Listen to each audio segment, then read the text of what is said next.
This is the Lily drone, or it's a pre-production engineering sample of the Lily drone if it had ever shipped.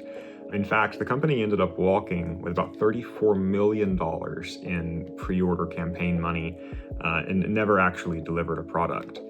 Through a series of surprise circumstances, I have found myself in possession of a lot of these, at least 3 or 4 dozen. I'm really interested in connecting with other people on YouTube in the drone and engineering community to try to save these from the e-waste bin. I think that the story of this company and a lot of companies with failed pre-order campaigns is really interesting, and I think there's a lot to learn from what is actually inside of this hardware. I also think it would be interesting if I could actually put some of these units in the hands of people who backed the original development of this and never received it.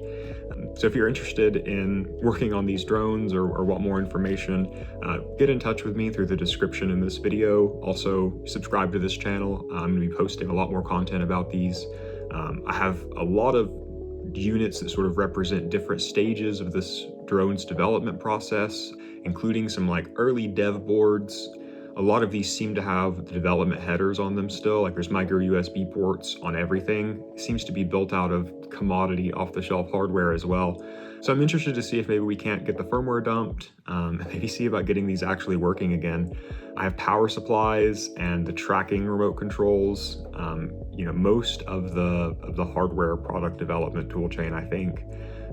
Yeah, and with that, thank you for watching the video. I'll be posting more stuff about this soon. Peace out. Bye.